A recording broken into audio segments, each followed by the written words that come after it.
నీళాతుంగస్తనగిరితటీ సుప్తముద్బోధ్య కృష్ణం పారార్ధ్యం స్వం శృతిశతశిరసిద్ధమధ్యాపయంతి స్వోచ్ఛిష్టాయాం స్రజి నిగళితం యా బలాత్కృత్య భుంక్తే గోదా తస్యై నమ ఇదమిదం భూయ ఏవాస్తు భూయః.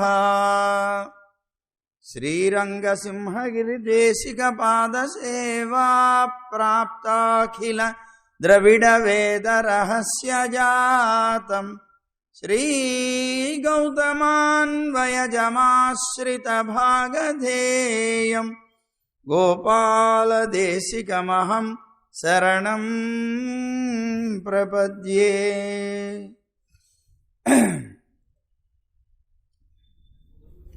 జై గోవింద. ఈవేళ శ్రీకృష్ణుడు ఊరికంతటికీ కూడా ఏకైక బాలుడై అందరి చేత కూడాను కొనియాడబడుతూ పెరుగుతూ ఉన్నట్లుగా ఊరికంతటికీ కూడా ఈమె ఒక్క బాలికే అయ్యుండి వివాహయోగ్యమైనటువంటి వయస్సులో ఉండి భగవంతుణ్ణి పొందడానికి నేనా నోచవలసింది?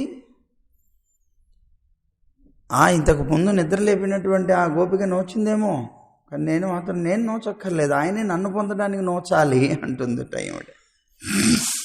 ఆయనే నోచుకొని నా దగ్గరికి వచ్చి నన్ను పొందుతాడు అని ధైర్యంతో పడుకున్నటువంటి గోపికట ఇవాళ నిద్రలేకపోయేటువంటి గోపిక.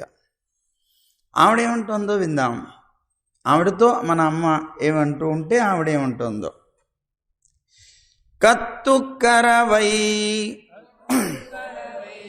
కణంగళ్ పలకరందు செத்தார் திரளழிய சென்று செருச்செய்யும் குத்தமொன்றில்லாத கோவலரதம் பொற்கொடியே உத்தரவலகுல் புனமயிலே போதராய் சுத்தத்துத்தோழிமார் எல்லாரும் வந்து நின்முத்தம் புகுந்து முகில்வண்ணன் பேர் பாட சித்தாதே பேசாதே செல்வ பெண்டாட்டி நீ எத்துக்குறங்கும் பொருள் ఏలోరెంబావాయ్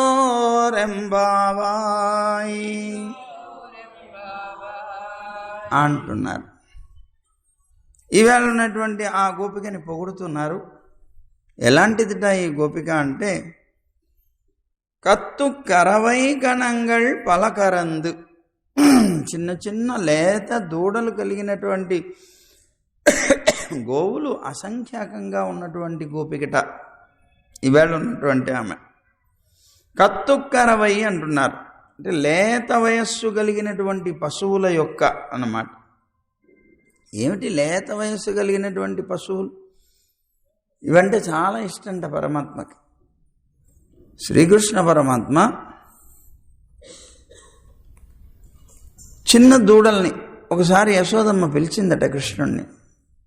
ఏమయ్యా కృష్ణ, నీకు కూడా వయస్సు పెరుగుతోంది కదా, మరి తండ్రి గారికి నువ్వు కూడా సహకారం చేస్తే బాగుంటుంది కదా, మన వృత్తి పశువుల్ని కాయడం. మరి నువ్వు దూడల్ని కాస్తావా గోవుల్ని కాస్తావా అని అడిగిందిట. అంటే ఆయన సమాధానం చెప్పాట, అమ్మా నేను దూడలే కాస్తాను అన్నట్టు. ఎందుకుట అంటే లేత దూడలంటే చాలా ప్రీతిట కృష్ణుడికి. లేత దూడలంటే ఏమిటండి అని అంటే పొదుగులో పాలు తాగుతూ ఉన్నవన్నమాట. వాడికి గడ్డి మేయటం తెలియదు, నీరు తాగడం తెలియదు. ఎందుకు కృష్ణ నువ్వు ఎందుకని దూడలనే కాస్తానంటున్నావు, గోవులు ఎందుకు కాయో అని అడిగిందిట అమ్మ. అమ్మ నాకు దూడలంటే బాగా ఇష్టమే అన్నట్టు. ఎందుకు ఇష్టమో చెప్తున్నాను. ఇప్పుడు మనకి తీసుకెళ్ళిపోతాడు గోవుల్ని, ఆ దూడల్ని మేపడానికి అమ్మ ఇచ్చింది, తీసుకొని వెళ్ళాడు. ఆ దూడలు కూడా ఎలాంటివని చెప్పాం, పొదుగులో పాలు తాగుతూ ఇక గడ్డి మేయడానికి నీరు తాగడానికి తగినటువంటివి అన్నమాట. అలాంటి గోవుల్ని తీసుకొని వెళ్ళాడు, ఆ దూడల్ని తీసుకొని వెళ్ళాడు. మేపుతున్నాడు. మేపడానికి తీసుకొని వెళ్ళాడు. ఎక్కడికి? దగ్గర దగ్గర మోకాలు లోతు ఉన్నటువంటి గడ్డి బాగా ఎక్కడైతే ఉన్నదో అక్కడికి తీసుకొని వెళ్ళాడు. కానీ వీటికి పాపం గడ్డి తినటం తెలియదు కదా. అక్కడికి వెళ్ళిన తర్వాత ఏం చేయాలో అర్థం కాలేదు వాటికి. అక్కడ వదిలేశాడు. ఏం చేయాలో తెలియక తలలు ఇలా ఎత్తి కృష్ణుడిని చూసేయట. కృష్ణుడు, ఓహో మీరు పొదుగుల్లో పాలు తాగటం తప్ప గడ్డి తినటం తెలియదు కదా మీకు, దీన్ని ఎలా తినాలో చూపిస్తానని ఆ దూడలాగా తాను కూడా కూర్చొని, ఆ దూడ ఎలాగైతే నోటితో ఆ పరకల్ని కొరుకుతుందో అలాగా కటకటకటకట కొరికి చూపించాడు. ఓహో ఇలా చేయాలా అని అవి కూడా అలా కొరికి అవి తిన్న తర్వాత దాని రుచి మరిగి ఇంకా మేయడం ప్రారంభించినాయి. సరే మొత్తం మీద అది అయిపోయింది. అది అయిపోయిన తర్వాత కడుపు నిండా తినేసినాయి. తినేసిన తర్వాత మరి దాహం వేస్తుంది కదా. అందుకని కృష్ణుడు ఏం చేశాడు, ఆ ఉన్నటువంటి లేత దూడల్ని తీసుకొని యమునా నది దగ్గరికి తీసుకెళ్ళాడు. ఆ యమునా నది దగ్గరికి తీసుకొని వెళితే అక్కడ ఏం చేయాలో తెలియలేదు. ఆ అందుకని అలాగే చూస్తున్నాయి. మళ్ళీ అలాగే కూర్చొని అలా తాగి చూపించాట. వెంటనే అవి కూడా మూతులు పెట్టి దాంట్లో తాగినాయి. ఇదిగో ఇలాంటి మనుషులంటే చాలా ప్రీతిట పరమాత్మ. లేత దూడల్లాంటి మనుషులంటే మహాప్రీతిట పరమాత్మకి. ఏమిటండి లేత దూడల్లాంటి పశువులు, ఆ మనుషులు ఏమిటి, దాంట్లో విశేషం ఏమిటి అని అంటే, ఈ లేత దూడలు స్వతంత్రలు కావు, పరతంత్రలు అన్నమాట. అంటే పరమాత్మ మీదనే ఆధారపడి ఆయన ఎలా చెప్తే అలా చేయడానికి సిద్ధపడేటువంటివి. కానీ మనిషి ఇప్పుడు గోవులు ఉన్నాయనుకోండి, గోవులను ఎందుకు కాయలేదు? గోవులు స్వతంత్రలు, వాటికి మళ్ళీ వెళ్ళి ఈయన చూపించక్కర్లేదు. వాటంతటా అవి వెళ్ళిపోయి టకటక మేయగలవు. కావాలంటే నది దగ్గరికి వెళ్ళి నీరు తాగగలవు. కనుక వాటిని మేపవలసిన అవసరం ఈయనకి లేదు. ఎవరిని మేపాలి? ఎవరైతే పరతంత్రులై ఉంటారో, అంటే నన్ను ఆశ్రయించి పూర్తిగా నా మీద ఆధారపడి బ్రతుకుతారో వాళ్ళకి నేనే జీవనం, నేనే సర్వస్వం. కనుక అలాంటి వాళ్ళకి నేను ఎప్పుడూ సిద్ధంగా ఉంటాను వాళ్ళ యొక్క రక్షణలో అన్నట్లుగా అన్నమాట. అందుకని దూడలంటే మహాప్రీతిట కృష్ణుడికి. అలాంటి లేత దూడలు చాలా ఉన్నాయట ఈ గోపిక ఇంట్లో. సరే, ఇందులో ఒక తమాషా ఉంది. ఈ కృష్ణుడే ఇలాంటి దూడలు కలిగినటువంటి వీళ్ళ ఇళ్లను వదులుతాడా? వదలడు. దొంగతనం చేయడానికి వెళ్ళేవాడు కదా. వీళ్ళ ఇళ్లలో ఎందుకు వెన్న బాగా దొరుకుతుంది, ఎందుకు పశువులు ఎక్కువ ఉన్నాయంటే వెన్న కూడా బాగా వస్తుంది. కనుక ఆ వెన్న కుండలు చాలా ఉంటాయి. వెళ్ళి టపాటపా కొట్టేసేసి హాయిగా తినచ్చు. అందుకని వాళ్ళ ఇళ్ళకి వెళ్ళేవాడు. అయితే కృష్ణుడు దొంగతనం చేస్తున్నాడని నవనీత చోరుడు అని లోకంలో అందరూ కూడాను అతన్ని చోరుడని పిలుస్తున్నారు. యథార్థంగా ఆయన చోరుడు కాదట. ఆ మాట ఆయనే చెప్పాడు. నేనెందుకు దొంగనవుతాను, నేనేం దొంగన కాదు అనేవాట. అదేమిటి, నువ్వు ఇంట్లోకి వచ్చి దొంగతనం చేయట్లేదా, నువ్వు దొంగవి కాదా అంటే, నేను దొంగని కాదు. ఎందుకు కాదు అని అంటేట, ప్రతిరోజు కూడా కృష్ణుడు పొద్దున్నే బయలుదేరి వెళ్ళేవాడు తెల్లవారుజామున. ఇంకా చీకటి కూడా పూర్తిగా పోయేది కాదు.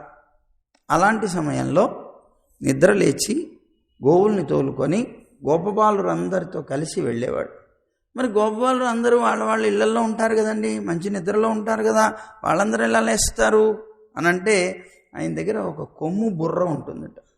కొమ్ము బుర్ర అంటే ఆవులు పోయిన తర్వాత వాడి కొమ్ములు ఉంటాయి కదా, ఆ కొమ్ముల లోపల ఉండేటువంటి పదార్థం అంతా తీసేసి దాన్ని ఒక బుర్ర కింద పెట్టుకునేవాట. ఇక్కడ ఆ కొమ్ము బుర్ర ఊదేవాట. ఎప్పుడైతే కొమ్ము బుర్ర ఊదాడో అది వాళ్ళకందరికీ కూడా, స్నేహితులందరికీ కూడా అది ఒక గుర్తు అన్నమాట. కృష్ణుడు పిలుస్తున్నాడు. పక్కన గోపికలందరినీ పిలవడానికి వేణువు పెట్టుకునేవాట, గోపబాలందరినీ పిలవడానికి కొమ్ము బుర్ర పెట్టేవాట. అందుకని వేణువు ఇక్కడ దోపేవాడు, ఆ కొమ్ము బుర్ర ఇక్కడ కట్టుకునేవాడు, తిరుగుతూ ఉండేవాడు. ఆ గోపికల్ని లేకపోతే గోపబాలుల్ని గోవుల్ని వీటన్నిటిని పిలవడానికి కొమ్ము బుర్ర పెట్టేవాడు. ఆ కొమ్ము బుర్రని ఊదేవాడు. ఎప్పుడైతే కొమ్ము బుర్ర ఊదాడో పరిగెట్టుకుంటూ ఆ ఉన్నటువంటి గోపబాలులందరూ కూడా వాళ్ళ ఉన్నటువంటి పశువులన్నింటినీ తోలుకొని వచ్చేసేవారట వీళ్ళ ఇంటి దగ్గరికి. అందరూ కలిసి అక్కడి నుంచి బయలుదేరి వెళ్ళేవారట. పొద్దున్నే హాయిగా ఆనందంగా గోవుల్ని కాచుకుంటూలాగా వనంలోకి వెళ్ళేవారట, బృందావనానికి. మధ్యలో పిల్లలందరూ కూడా ఆడుకుంటూ ఉండేవారు. ఎలా ఆడేవారట? కృష్ణుడు వేణువు పట్టుకొని అలా పాడుకుంటూ వెళ్ళిపోతూ ఉంటే పిల్లలందరూ కూడా నేను వెళ్ళి ముందు ముట్టుకుంటా కృష్ణుడిని అనుకుంటూ పరుగులు పెడుతూ అలా ఆడుకుంటూ వెళ్ళేవారట. సరే, గోవులన్నింటినీ కూడాను తీసుకుని వెళ్ళేవారు. అక్కడికి వెళ్ళిన తర్వాత మరి బృందావనం భగవతా కృష్ణేన అక్లిష్టకర్మణ శుభేన మనసాధ్యాతం గవాం వృద్ధి అభిప్సత అని మనకి విష్ణు పురాణం చెప్తుంది. ఆ బృందావనం అనేటువంటిది పల్లేరుకాయల వనంట. ఆ పల్లేరుకాయల వనం అయితే అక్కడికి వెళ్ళి ఆయన ఒక్కసారి మనస్సులో స్మరించారట, ఈ పల్లేరుకాయల వనం అంతా పోయి గోవులకి మంచి గోవులు వృద్ధి పొందడానికి కావలసినటువంటి మేత అంటే గడ్డి వచ్చేటువంటి రకంగా తయారవ్వాలిదని ఒకసారి మనస్సులో ధ్యానించారట. అలా స్మరించడం చేత అదంతా కూడాను పచ్చని గడ్డితో ఉండేదిట. మరి అలాంటి ఆ గడ్డి మోకాలు లోతు ఉండేదిట. అలాంటి ఆ ఉన్నటువంటి గడ్డి దగ్గరికి తీసుకెళ్ళి గోవులన్నింటినీ వదిలేసేవారట. వదిలేసేసి గోవులు మేపటం అనేటువంటి దాంతో వచ్చినటువంటి వీళ్ళు ఊరికే వాటితో పాటు తిరుగుతూ చై అంటూ తిరగడం కాదు. వాళ్ళు అక్కడికి వెళ్ళిన తర్వాత వాటన్నిటినీ ఆ మంచి పచ్చికలో వదిలేసేసి అక్కడ ఒక చిన్న గీత గీసేసి వాటి చుట్టూతా వీళ్ళు ఆడుకునేవారట. ఎందుకు? ఆ గీత దాటి లోపలికి వెళ్ళేవి కాదేవి, అవి బయటికి వచ్చేవి కాదు. మళ్ళీ సాయంత్రం అయ్యేటప్పటికి వెళ్ళిపోవాలి. అందుకని ఆడుకుంటూ ఉండేవారు. అయితే కృష్ణుడు మాత్రం, పిల్లలందరూ ఆడుతూ ఉన్నా కృష్ణుడు మాత్రం ఎప్పుడు వేణు విలోలుడు అంటారు ఆయన ఎప్పుడు కూడా వేణుగానం చేస్తూ ఉండేవారట. అక్కడికి వెళ్ళిపోయి ఒక చెట్టు కింద కూర్చొని ఆనందంగా వేణుగానం చేస్తూ ఉండేవారట. ఇంత వేణుగానం చేస్తూ ఉంటే తిందాం కదా అని మేతలోకి తలనన్నీ కూడాను అలా చనిపోయినటువంటి గోవులు ఆ వేణుగానానికి పరవశించిపోయి తినడం మానేసి అలా తలలెత్తుకొని ఉండేవిట. మనకి పోతన గారు చాలా అద్భుతంగా ఒక పద్యం రాస్తారు. మమతన్మోములు మీదకెత్తుకొని రోమంధంబు చాలించి కమలాగ్రంబున కృష్ణు నిల్పి మురళీనాదామృత శ్రేణి కర్ణములన్ గ్రోలుచు మేతమాని గళితానందాశ్రులై చిత్రితోపములై గోవులు చూచుచున్నవిగో కంజాక్షి వీక్షించితే. గోపికలు చెప్తారు ఈ మాట. ఒక గోపిక ఇంకో గోపిక చెప్తుంది, చూడవే ఎలాగ కృష్ణుడు అలా వేణువు వాయిస్తూ ఉంటే ఆ ఉన్నటువంటి గోవులన్నీ పచ్చిక మేయడానికని అక్కడికి వెళ్ళి ఎంతో రుచికరమైనటువంటి పచ్చిక అక్కడ ఉన్నప్పటికీ కూడా ఆ వేణు గానానికి పరవశించినటువంటివై ఆ మోములు మమతన్మోములు మీదికెత్తుకొని ఆ మమకారం చేత కృష్ణుడు వాయిస్తున్నటువంటి ఆ వేణువు యొక్క ఆ మధురమైనటువంటి ఆ ధ్వనికి అలా తలలెత్తుకొని అలాగే చూస్తూ ఉండిపోయాట బొమ్మల్లాగా. అలా చూస్తూ వాటి యొక్క హృదయ కమలంలో కృష్ణుణ్ణి నిలుపుకొని మురళి నాదామృతాన్ని ఆ చెవులతో వింటూ కంటి వెంబడ నీరు కారుస్తూ ఆ గోవులన్నీ చూసావా ఎలా నిలబడి ఉన్నాయో, మేతను కూడా మానవేసి అలా ఉన్నాయి చూసావా అని పోతనామాచ్యుడు అనుగ్రహించినట్లుగా అది మనకి వ్యాసభాగవతంలో ఉంటుంది. పోతనామాచ్యుడు చక్కగా పద్య రూపంలో అందంగా అనుగ్రహించారు. ఇలా ఉన్నట్లుగా సరే ఇవన్నీ కూడా అలాగే ఉండేవి. ఆయనేమో పొద్దున్న నుంచి సాయంత్రం దాకా వేణువు వాయిస్తుండేవాడు. పొద్దున్న నుంచి సాయంత్రం దాకా ఇవన్నీ కూడా అలాగే వింటూ ఉండిపోయేవి చిత్రాల్లాగా. కానీ సాయంత్రం అయిన తర్వాత మళ్ళీ అందరూ ఇళ్ళకి వెళ్ళిపోవాలి కదా. మరి ఆ వెళ్ళిపోయే సమయానికి కృష్ణుడు వచ్చి ఆ గోవులన్నింటినీ కూడాను అందులో నుంచి తోలుకొని బయటికి వస్తూ ఉంటే గోపబాలురు అందరూ కూడా వెళ్ళి చూసి, అరేరే ఏమిటిది, ఈ గోవులన్నీ గోవుల డొక్కలన్నీ కూడా లోపలికి అతుక్కుపోయి ఏమీ తినలేదా ఏమిటి, అయ్యో తినకపోవడం కాదు, తిందామని వెళ్ళాయి, ఇదిగో కృష్ణుడు వేణువు వాయించడం చేత ఇవన్నీ తినడం మానేసి అలా చూస్తూ ఉండిపోయాయి అని ఎవరో గోపబాలుడు అంటే వెంటనే మిగిలిన గోపబాలులందరూ గొల్లుమన్నారట. అబ్బో మనం ఇంటికి వెళితే ఇప్పుడు మా అమ్మ వాళ్ళు నన్ను తన్ని తాగలేస్తారు, ఇప్పుడు ఏం చేయాలి, మేము ఇవన్నీ తినలేదు, పాలుండవు, పాలు లేకపోతే మా అమ్మ వాళ్ళు నన్ను ఏం చేస్తున్నారా మీరు అని మమ్మల్ని కొడతారు, ఏమిటి కృష్ణ నువ్వు ఇలాంటి పని చేసావు అని కృష్ణుడితో అన్నారు. కృష్ణుడు అన్నట్ట, మీకెందుకు బెంగ, నేనున్నాను కదా, నేను తీసుకెళ్తాను, పదండి అన్నట్ట బాబు అని తీసుకొని వెళ్ళాడు. ఆ వస్తున్నప్పుడు ఆయన యొక్క సౌందర్యాన్ని వర్ణిస్తారు కృష్ణ కర్ణామృతం అని అద్భుతమైనటువంటి గ్రంథంలో. ఎలా ఉంటాట ఆయన, గోధూళి ధూసరిత కోమల గోపవేషం, గోధూళి దూసరితమైనటువంటి కోమలమైనటువంటి గోపవేషం. చాలా ఒక పువ్వు ఎలాగైతే ఉంటుందో అలాంటి సున్నితమైనటువంటి శరీరం కలిగిన వాట. ఆయన నడిచి వస్తుంటే ఒక పువ్వు నడుస్తున్నదా అన్నట్లుగా ఉంటుందట. నల్లని శరీరం, ఆ నల్లని శరీరం మీద గోవుల యొక్క ధూళి, ఆ గోవులన్నీ ముందుకు వెళ్ళిపోతూ ఉండేవి. ఆ వెళుతూ ఉన్నప్పుడు గోధూళి వేళ అంటారు. సాయంత్రాలు గోవులన్నీ కూడాను వెళుతూ ఉంటే అందులో బృందావనంలో ఉండేటువంటి మట్టి మనలాగా గట్టి రోడ్లు అట్లా ఉండదు, మెత్తగా ఉంటుంది, ఒక పిండిలాగా ఉంటుంది అక్కడ ఆ ఉండేటువంటి నేల అంతా కూడా. కనుక ఆ గోవులు నడుస్తుంటే ఇంత ఎత్తున దుమ్ము లేస్తుందట. ఆ లేచినటువంటి ఆ ధూళి అంతా కూడా వాటి వెనకాలగా నడుస్తూ ఉండేటువంటి కృష్ణుడు వేణువు వాయిస్తూ వస్తూ ఉంటే ఆ ధూళంతా కూడాను ఆయన మీద పడిపోయి ఆ పడినటువంటి ధూళి చేత గోధూళి దూసరిత కోమల గోపవేషం, ఎంత అందమైనటువంటి రూపం, నల్లని రూపం మీద తెల్లని ధూళి వచ్చి పడితే విచిత్రమైనటువంటి ఆకారం కనిపిస్తుందట. అదో అలాంటి విచిత్రమైనటువంటి కోమలమైన చాలా సున్నితమైనటువంటి ఆ గోపవేషంతో గోపాల బాల శతకైరనుగమ్యమానం, ఆయన అలా వెళుతూ ఉంటే ఆయన వెనకాల గోపబాలురు కొన్ని వేల మంది అలా నడుస్తూ ఉంటారట, గోవులన్నింటినీ కూడా తోలుకుంటూ. సాయంతనే వీళ్ళు ఇక్కడ అలా తోలుకుంటూ వెళ్ళిపోతూ ఉంటారు, బృందావనంలోకి ప్రవేశిస్తుంటారు. అలా ప్రవేశిస్తున్నప్పుడు తానప్పటిదాకా ఆడుకుంటూ పాడుకుంటూ వచ్చినా, వేణువు వాయిస్తూ వచ్చినా, ఏం చేసినా బృందావనంలోకి ప్రవేశించేటప్పుడు మాత్రం వేణువు వాయిస్తారట. ఎందుకు? అక్కడ ఉన్నటువంటి గోపికలందరికీ సూచన చేయటం కోసం, నేను వస్తున్నాను అని. అందుకని వేణువు వాయిస్తూ వస్తాడట.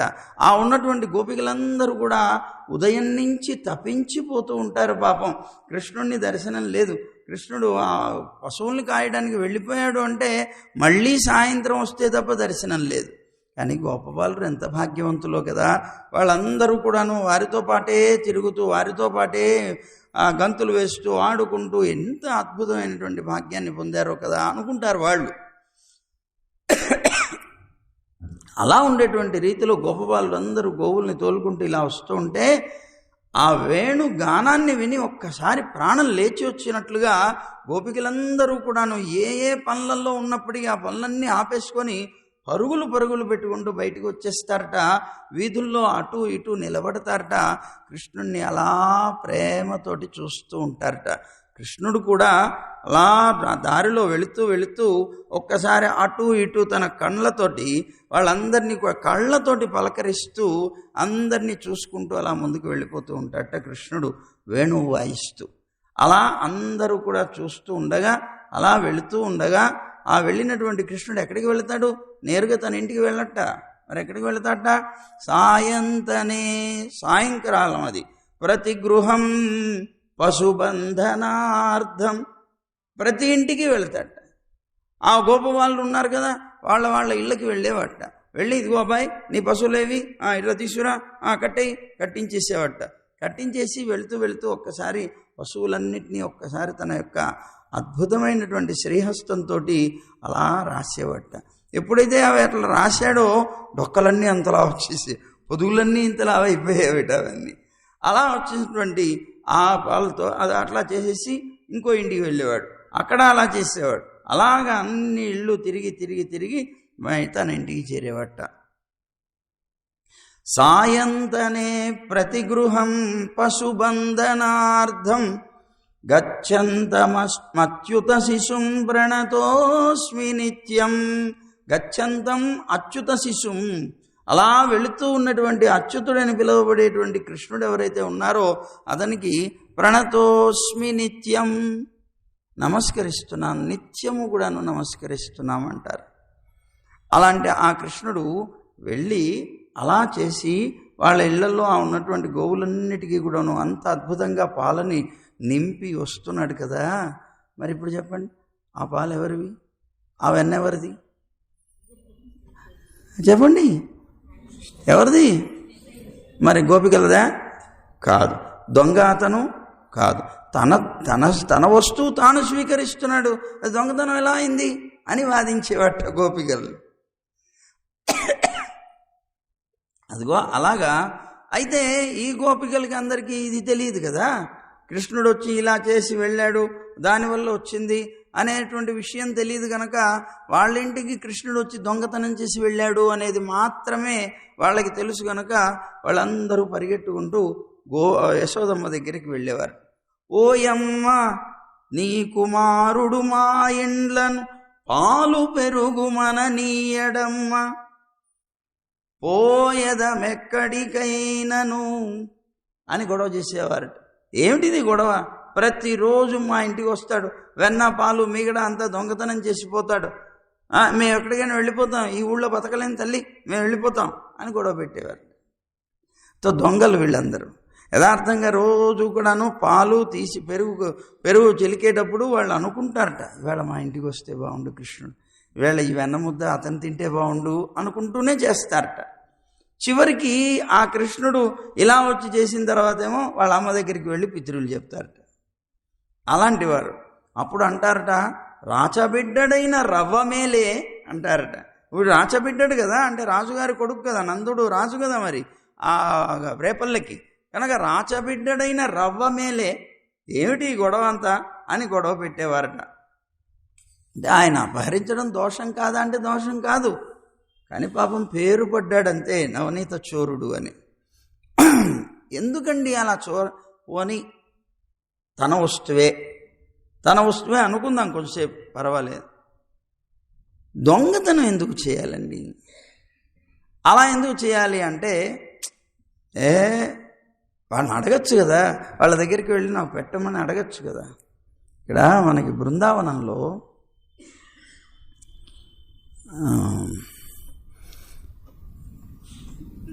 ఇది ఒక ప్లేస్, ఒక ప్రదేశం ఉంది, పూంచ్ కటోరి,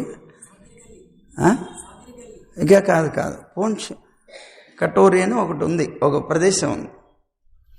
అక్కడ దానికి గుర్తు రావట్లేదు సరిగ్గా.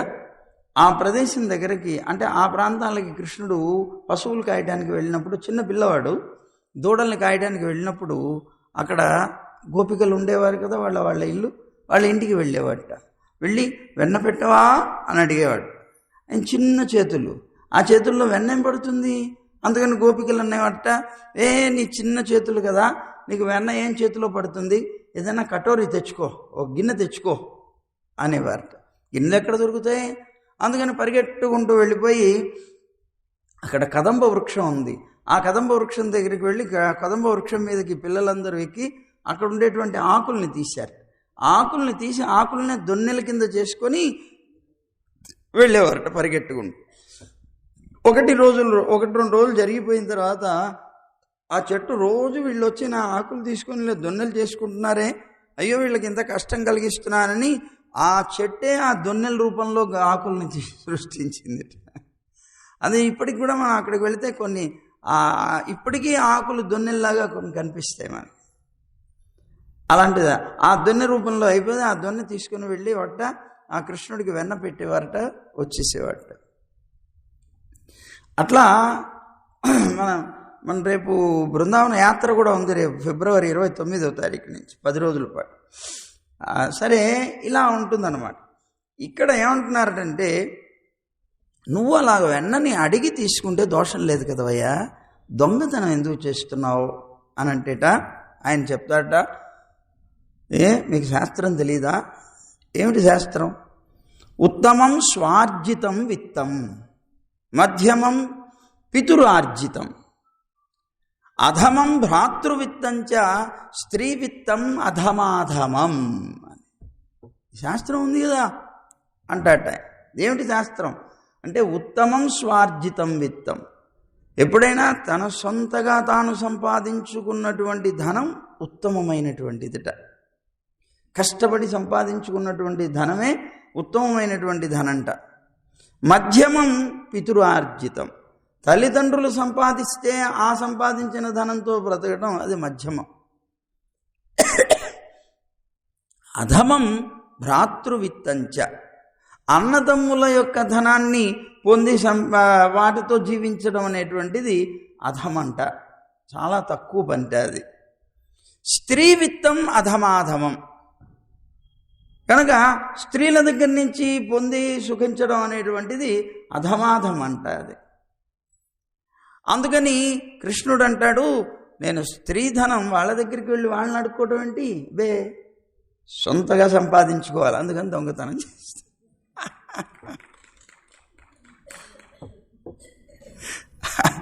అందుకని సొంతగా సంపాదించాలి కదా, కష్టపడి సంపాదించాలి కదా, అందుకని దొంగతనం చేసి తింటున్నా అంటాట ఆయన. అలాగా, అందువల్ల కృష్ణుడు దొంగ కాదు.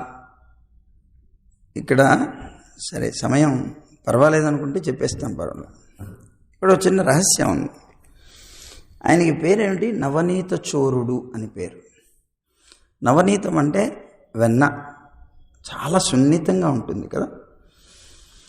ఆయనకే మళ్ళీ ఇంకో పేరు కూడా ఉంది, మానస చోరుడు అని కదా. ఇక్కడ నవనీత చోరుడు, మానస చోరుడు అని ఆయన పేరు. మొత్తం మీద చౌర్యం అనేటువంటిది మాత్రం ఆయనకి ఉన్నది. అయితే ఇక్కడ నవనీత చోరుడు అని ఆయనకి ఎందుకు పేరు వచ్చింది, ఎందుకు ఈయన దొంగతనం చేస్తున్నాడు అని అంటేట 2 కారణాలట. ఒక కారణం ఏమిటి అంటే, ఆ గోపికలందరూ కూడా తన యొక్క భక్తులు, తన మీద అత్యంతమైనటువంటి ప్రీతి కలవారు. అలాంటి ప్రీతి కలిగినటువంటి వారి యొక్క చేతి స్పర్శ తగిలినటువంటి వస్తువు అంటే మహాప్రీతిట పరమాత్మకి. ఆ గోపికలందరూ తనకి ప్రియమైనటువంటి భక్తులు కనుక వాళ్ళ చేతి స్పర్శ తగిలినటువంటి వెన్నంటే ఆయనకి బాగా ఇష్టం కనుక అది వెళ్ళి ఆయన వాళ్ళ దగ్గర నుంచి తినేవాట. ఒక కారణం అది.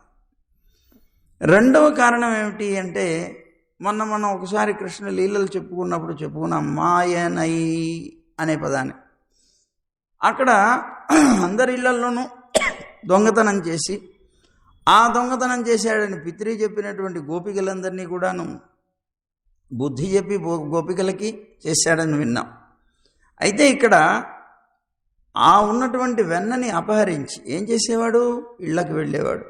కష్టపడైనా సరే ఒక రోలు వేసుకొని దాని మీద మనిషిని నిలబెట్టి దాని మీద తానెక్కి ఆ అందనటువంటి దాన్ని గట్టిగా అలాగ పట్టుకొని గ్రహపాటున కింద పడతాననేటువంటి భయం కూడా లేకుండా దాన్ని వంచి అందులో ఉండేటువంటి వెన్నని తిని అందరికీ పెట్టి అంతా అయిపోయిన తర్వాత ఆ కొండను తీసి డామ్ అని బద్దలు కొట్టి వెళ్ళిపోయేవాడు. ఇది ఆయన దొంగతనం. అందరి ఇళ్ళకి వెళ్ళి చేసేవాడు. అంటే ఇందులో ఉన్నటువంటి రహస్యం ఏమిటి అంటే, నవనీతం అనేటువంటిది, వెన్న అనేటువంటిది ఏ కుండలో ఉన్నా ఆ కుండ ఎంత ఎత్తులో ఉన్నా దాన్ని సంపాదించి తింటాడు అన్న. కుండ అంటే శరీరం, శరీరంలో ఉండేటువంటి నవనీతం అంటే మనస్సు. నవనీతం లాంటి మనస్సు ఏ కుండలో అయితే ఉంటుందో ఆ కుండ ఎక్కడున్నా సరే దాన్ని వెతుక్కొని వెళ్ళి మరీ దాన్ని అనుభవించి వెళుతూ ఆ కుండని బద్దలు కొట్టేసి వెళ్ళిపోతాడు. అంటే అర్థం ఏమిటి, వాళ్ళకి మళ్ళీ జన్మ లేకుండా చేస్తాడు.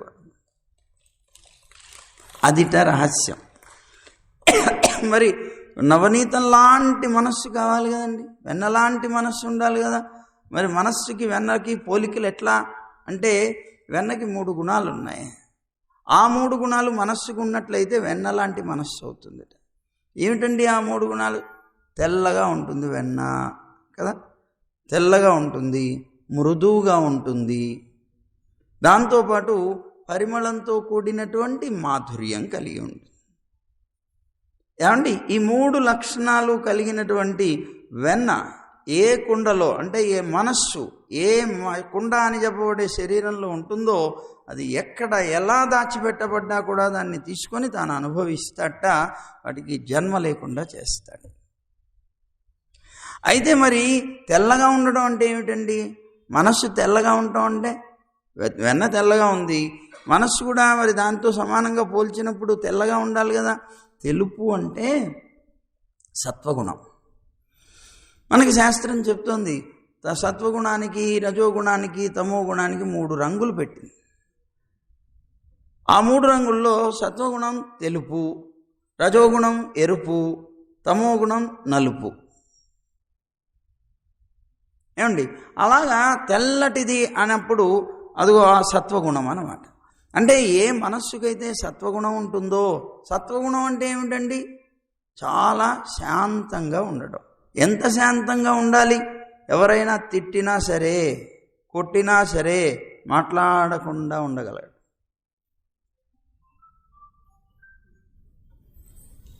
అంటే జ్ఞానంతో సుమండి, ఓ మొద్దులాగా ఉండడం కాదు.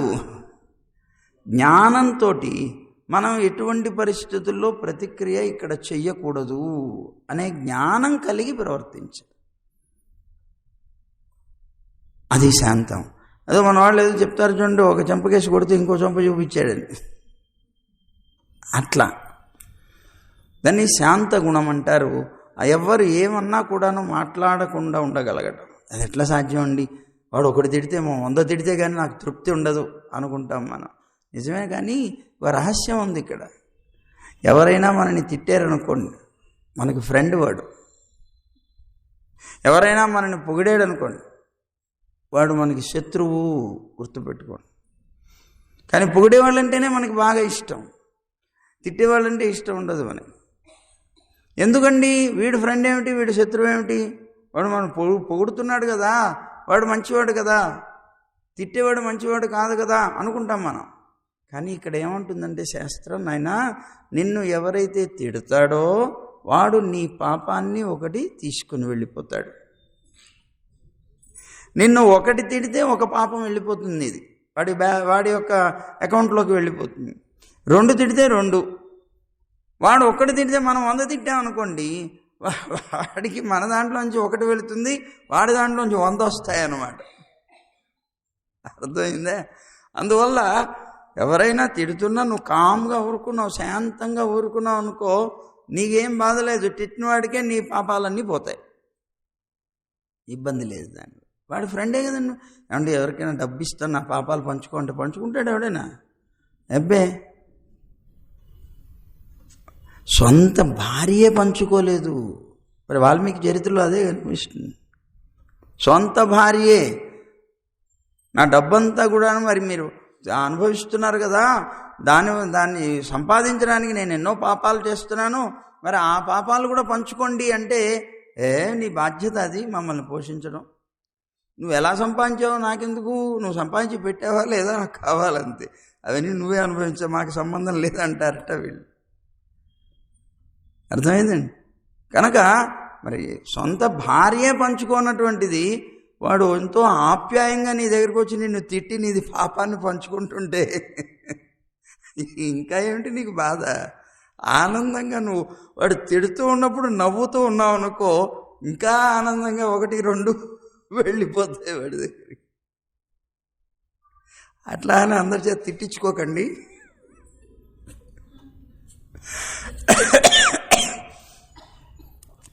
మనని పొగిడాడు అనుకోండి, పొగిడిన వాడికి మన పుణ్యం వెళ్ళిపోతుందట. అర్థమైంది? మనని తిట్టిన వాడికి మన పాపం వెళ్ళిపోతుందట, మనని పొగిడిన వాడికి మన పుణ్యం వెళ్ళిపోతుంది. పుణ్యాన్ని తీసుకువెళ్ళిపోయేవాడు కన్నా పాపాన్ని తీసుకుపోయేవాడు మంచివాడు కదా. మరి అందుకని యథార్థంగా వీడు ఫ్రెండ్, వాడు శత్రువు. అది తెలియక మనం పొగిడేవాడిని జాగ్రత్త ఇంకా పొగిడించుకుంటూ ఉంటాం, మన పుణ్యాలన్నీ వాడికి పంచుతూ ఉంటాం. తిట్టేవాడినేమో వాడు ఒకటి తిట్టితే మనం 100 తిట్టి మళ్ళీ తెచ్చుకుంటూ ఉంటాం. ఇది విచిత్రంగా నడిచేటువంటి ఒక విధానం. ఇలా కాకుండా శాంతంగా వాడు ఏమన్నా సరే మాట్లాడకుండా మనం సహించగలిగితే చాలా గొప్పదైనటువంటి స్థితిట. ఈ స్థితి కావాలి. ఇంకా వీలైతే వాడు తిట్టాడు అనుకోండి, ఆ తిట్టులో కూడా నీకు ఉపకరించేటువంటి ఏదైనా ఒక విషయం ఉంటే అది చూపించి, అబ్బా నువ్వు ఎంత మంచి ఉపకారం చేసావోయ్ అనగలిగితే ఇంకా గొప్పదిట. అలా చేసిన మహానుభావులు ఉన్నారు. భట్టర్ వారని మహానుభావులు శ్రీరంగంలో ఉండేవారు. ఆ శ్రీరంగంలో ఉండేటువంటి పరాశర భట్టర్లని ఒక మహానుభావులు రోజు కూడాను రంగనాథుడి దగ్గరికి వెళ్ళి నైత్యానుసంధానం చేసుకునేవారు. నైత్యానుసంధానం అంటే ఏమిటి?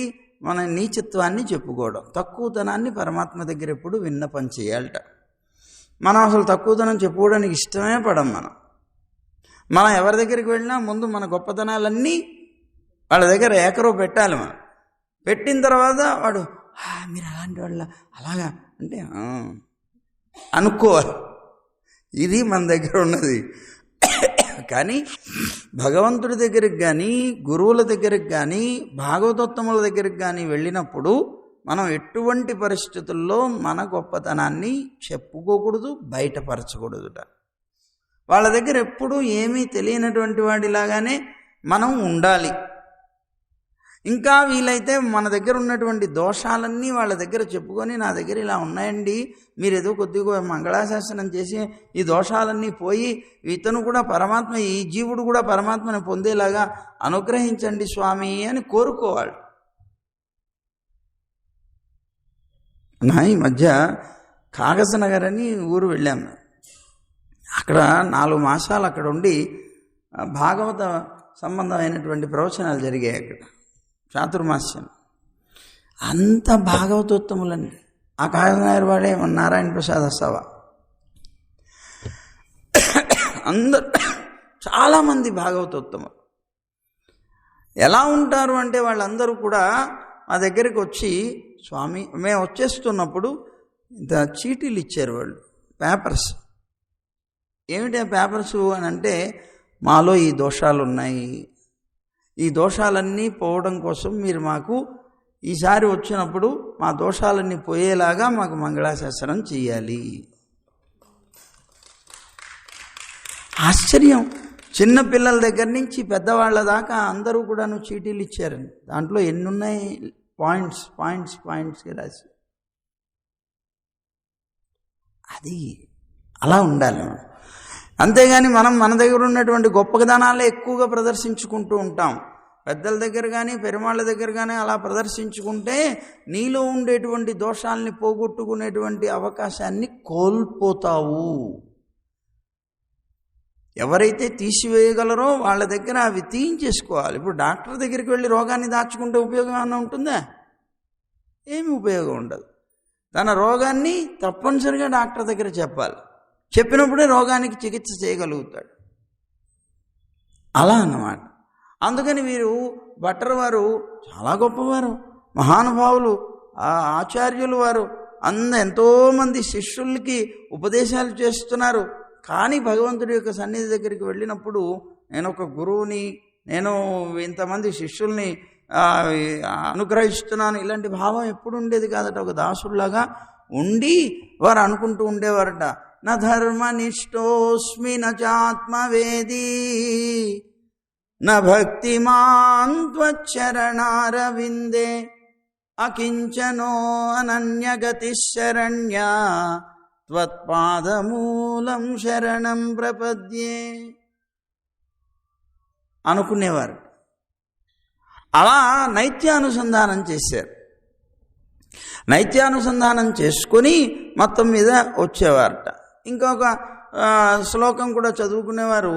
అమర్యాద క్షుద్ర చలమతిరసూయా ప్రసవభూ దుర్మాని స్మరపరవశో వంచనపర నృశంస పాపిష్ట కథమహమితో దుఃఖ జలధే అపారాదుత్తీర్ణ తవ పరిచరేయం చరణయో అని విన్నపం చేసేవారట. వారిలో ఉండేటువంటి దుర్గుణాలన్నీ చెప్తూ ఉండేవారు. మరి ఆలయాన్నంతటినీ నిర్వహించే మహానుభావులు వారు, నిర్వాహకులు వారు. అలాంటి నిర్వాహకులుగా వారు ఉన్న సమయంలో కొంతమంది అక్కడ పనిచేసేటువంటి వాళ్ళకి వీరు పెట్టినటువంటి నియమాలు సహించలేకను, వాటి మీద ఉండేటువంటి ఒక ద్వేషం చేతను, వారి మీద ఒక ద్వేషం కలిగినటువంటి ఒక అర్చక స్వామి ఉన్నారట అక్కడ. వీరు ఎప్పుడు అవకాశం దొరుకుతుందా వీరిని అవమానపరచాలా అని ఎదురు చూస్తున్నారట ఈ భట్టర్ స్వామి వారు. వీరు రోజు వచ్చి అనుసంధానం చేసేవారు, నైత్యానుసంధానం. అలాగే ఒకరోజు వచ్చారు, నైత్యానుసంధానం చేస్తున్నారు. వారి వెనకాల శిష్య పరంపర అంతా కొన్ని వేల మంది శిష్యులు అక్కడ ఉన్నారు. మంచి సమయం ఇది, వీరిని అవమానపరచడానికి అనుకున్నారు. అనుకొని వెంటనే వీరు మామూలుగా పెరుమాళ్ళ దగ్గర విన్నపం చేస్తూ అమర్యాద అనగానే సత్యమేవా అన్నట్ట పక్క నుంచి ఈయన నిజమే అంటున్నట్ట ఆయన. ఎందుకు అందరి ముందు అవమానపరచాలనుకున్నాడు కదా. అమర్యాద అంటే నేను మర్యాదస్తుణ్ణి కాదు అంటే నిజమే అంటున్నట్ట ఆయన. క్షుద్ర సత్యమేవ నిజమే, ఇట్లా మరి ఏం చెప్తే దానికల్లా నిజమే నిజమే నిజమే అంటున్నాడు ఇక్కడ అర్చకుడు. మొత్తం అంతా అయిపోయింది, విన్నపం చేసేసారు. చేసేసిన తర్వాత వెంటనే ఆ అర్చక స్వామి పాదాల మీద పడ్డారట. వీరు సాష్టాంగ నమస్కారం చేశారట, పాదాలు పట్టుకున్నారట. అయ్యో ఇదేమిటి ఇలా చేస్తున్నారు, నేను ఇప్పుడు నిజమే నిజమే అంటే నా మీద కోపం తెచ్చుకొని ఏదో చివాట్లు పెట్టేస్తారో లేకపోతే ఏదో చేస్తారు అనుకున్నాను నేను. ఇదేమిటి నా పాదాల మీద పడుతున్నారేమిటి స్వామి, మీరు ఈ పని చేస్తున్నారంటే వెనక్కి వెళ్ళిపోతుంటే మహానుభావులు నిజంగా మాకెంత ఉపకారం చేశారు మీరు అన్నారు. నేను చేసిన ఉపకారం ఏంటి, మిమ్మల్ని తిట్టాను, నేను అందరి ముందు అవమానపరిచాను, ఇది ఉపకారమా అన్నారట. కాదు కాదు స్వామి, మీరు మహోపకారకులు నాకు. ఎందుకని అంటే నేను ఇన్ని రోగాలు కలిగినటువంటి వ్యక్తిని, ఇన్ని రోగాలు కలిగినటువంటి నేను ఈ రోగాలకి మందు వేసుకోవాలని అనేక ప్రాంతాల్లో తిరిగి తిరిగి తిరిగి ఎక్కడ కుదరకపోతే ఇది సూపర్ స్పెషాలిటీ హాస్పిటల్ అనుకుని ఇక్కడికి వచ్చాను నేను. రంగనాథుడు, ఆ రంగనాథుడు మరి వేద్యో వైద్య సదాహరి, మన భగవతి మనం విష్ణు సహస్రనామాల్లో వైద్యుడు అనేటువంటి పేరు వస్తుంది. భేషజం భిషక్, మందు ఆయనేట వైద్యుడు ఆయనేట అని మనకి విష్ణు సహస్రనామాల్లో.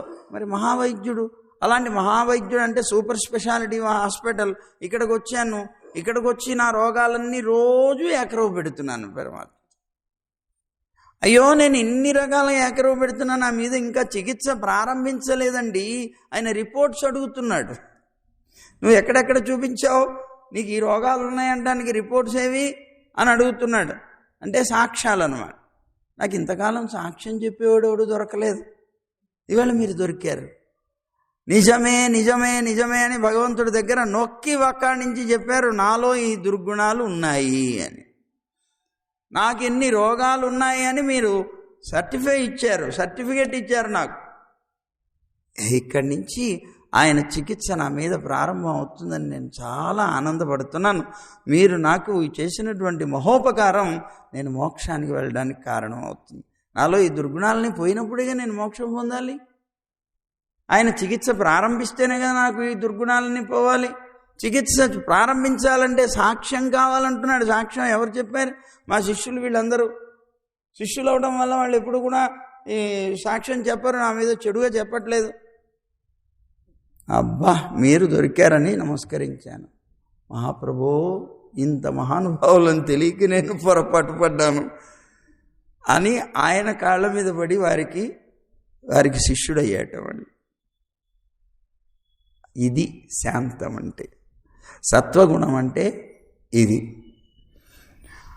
అదిగో అలాంటి సత్వగుణం అధికంగా కలిగినటువంటి మనస్సు ఎక్కడైతే ఉంటుందో భగవంతుడు అక్కడి దాకా తాను వెళతాట, వెళ్ళి దాన్ని పొందుతాట. ఇక రెండవది వస్తే మృదుత్వం అంటారు. అంటే మృదుత్వం అంటే మంచి సున్నితమైనటువంటి మనస్సు కావాలి. సున్నితత్వం మనస్సుకి ఏమిటి అంటే ఎవరికైనా కొద్దిగా కష్టం కలిగినా కూడా సహించలేని తత్వం. కష్టం ఎవరికైనా కలిగిందనుకోండి, వాళ్ళకి కలగడం కాదు, నాకే కలిగినట్లుగా ఏడుస్తూ కూర్చోడం. అరే ఎంత పొరపాటు, ఎలా బాధపడుతున్నారు వాళ్ళు అని ఇతరుల యొక్క దుఃఖాన్ని చూసి సహించలేకపోవడాన్ని దయ అంటారు. ఆ దయ ఉన్నటువంటి వాడు మనస్సు చాలా సున్నితమైన మనస్తత్వం అన్నమాట. అలాంటి దయ అనేటువంటి గుణం ఎవరి దగ్గర అయితే ఉంటుందో, ఏ మనస్సుకైతే ఉంటుందో ఆ మనస్సు దగ్గరకు వస్తాట పరమాత్మ, అది స్వీకరిస్తాట. ఎవరికో పక్కన వాడికి కష్టం కలుగుతుంటే మనకెందుకు, మనకు అవసరం లేదు, వాడిదాం, వాడి తిప్పలు వాడి పడతాడు, పర్వాలేదు అనుకునేటువంటి వాడి దయ కాదు. ఇతరుల యొక్క కష్టాన్ని చూసి సహించలేకపోవడం దయ. ఇది రెండవది. మనకు కూడా దయ ఉంటుంది చాలా. ఇంతకుముందు చెప్పామనుకుంటాం, బహుశా ఈ సినిమా హాలే కదా, ఇక్కడ దయగలిగిన వాళ్ళు చాలామంది కనిపిస్తారు. ఇప్పుడు కాదులేండి, సినిమా ఆడే రోజుల్లో డబ్బులిచ్చి మరీ ఏడ్చేవాళ్ళు ఉన్నారండి. డబ్బులిచ్చి ఏడ్చేవాళ్ళు ఉన్నారు. అంటే టికెట్ కొనుక్కొని వస్తారు, ఆడితే నాటకంలో ఏదో వస్తుంది, వాళ్ళు ఏడుస్తుంటారు, వీళ్ళు ఏడుస్తుంటారు పాపం. అలాగా దయ అనేటువంటిది ఉన్నప్పుడు ఎవరికి కష్టం వచ్చినా సహించలేరన్నమాట. ఇది కలిగినటువంటి వాడు కావాలి. మూడవదేంటి? భక్తి, పరిమళంతో కూడినటువంటిది కావాలి. పరిమళం అంటే భక్తి పరిమళం అన్నమాట. భక్తి పరిమళంతో కూడిన మాధుర్యం. మాధుర్యం అంటే ప్రీతి. అదిగో ఇది బాగా ఉండాలి. ఇది ఏ మనస్సుకైతే ఉంటుందో ఆ మనస్సు ఎక్కడుంటే అక్కడికి పరిగెట్టుకుంటూ వెళ్ళిపోతాట పరమాత్మ. ఆ కొండ ఎంత ఎత్తులో పెట్టినా సరే అది నాకు అందించకుండా మీరు చేస్తారా, మీ సంగతి ఏమిటో చూస్తానని వాళ్ళని కూడా శిక్షిస్తాట. శిక్షించి మరీ దాన్ని అపహరించి మరీ తినేసేసి వెళుతూ వెళుతూ కొండ పారగొట్టేసి వెళ్తాట. ఇది నవనీత చౌర్యంలో ఉన్నటువంటి.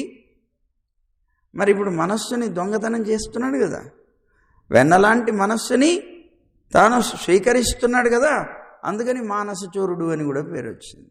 నవనీత చోరుడే మానసచోరుడు.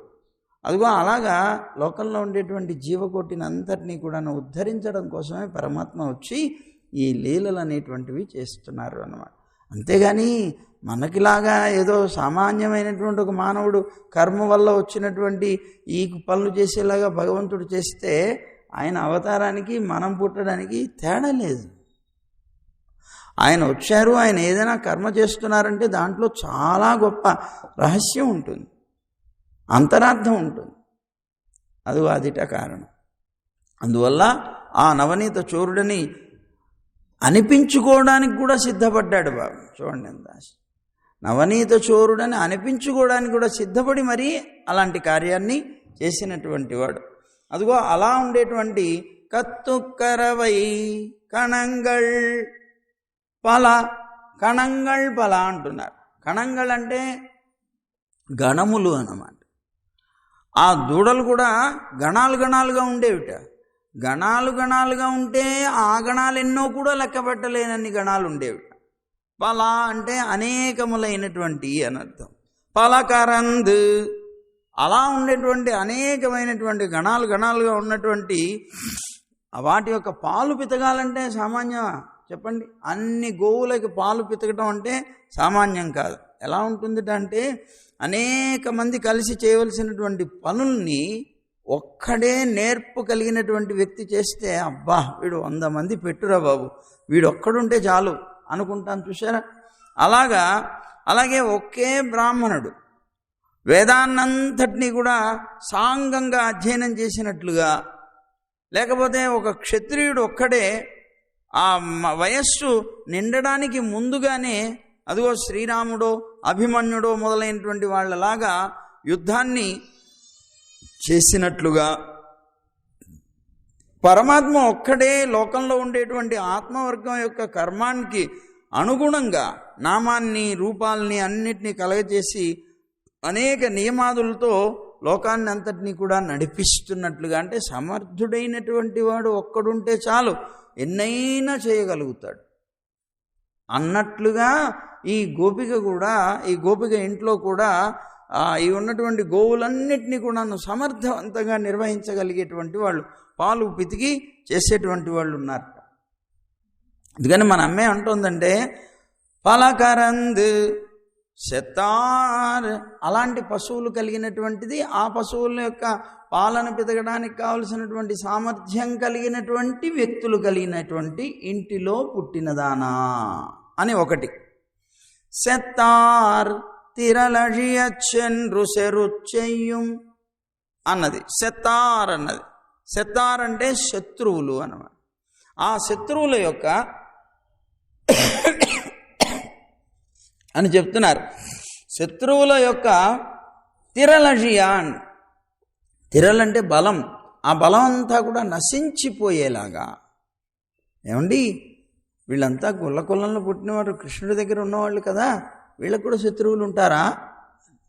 శత్రువుల యొక్క బలం అంతా నశించిపోయేలాగా వాళ్ళందరినీ జయించగలిగేటువంటి గొప్ప పరాక్రమం కలిగినటువంటి వారి వంశంలో పుట్టిందానివి అన్నారు. అంటే ఆ శత్రువులు వీళ్ళకు కూడా ఉంటారా? ఎందుకు? పరమ భాగవతోత్తములు కదా వీళ్ళందరూ. గోపబాలురు కానీ, గోపికలు కానీ, రేపల్లెలో ఉన్న జనులు అందరూ కూడాను మంచి భాగవతం. ఇంత భక్తి కలిగినటువంటి వారికి శత్రువులు ఎవరుంటారు చెప్పండి? ఉంటారట వాళ్ళకు కూడా. ఒకసారి కృష్ణుడు, అర్జునుడు ఇద్దరు కూడాను విహారానికి వెళ్ళారు. విహారం జరుగుతూ ఉండగా అర్జునుడికి దాహం వేసింది. కృష్ణ కృష్ణ, నాకు బాగా దాహంగా ఉందయ్యా, ఇక్కడెక్కడైనా నీళ్లు దొరుకుతాయా అన్నాడు. అనేటప్పటికీ చూడు ఒకసారి చెట్టు ఎక్కి ఎక్కడ దగ్గరలో ఏమైనా ఆశ్రమాలు కానీ కుటీరాలు కానీ కనిపిస్తున్నాయేమో అన్నాడు. వెంటనే చెట్టు ఎక్కి చూశాడు. చూస్తే దూరంగా ఒకటి కుటీరం కనిపిస్తుంది. ఇక్కడ ఉంది కుటీరం అన్నాడు. అదిగో అక్కడికి వెళ్ళు, అక్కడ దొరుకుతుంది, అక్కడ ఇస్తారు, కుటీరంలో ఋషులు ఉంటారు కదా, ఇస్తారు, తీసుకో. సరే అన్నాడు.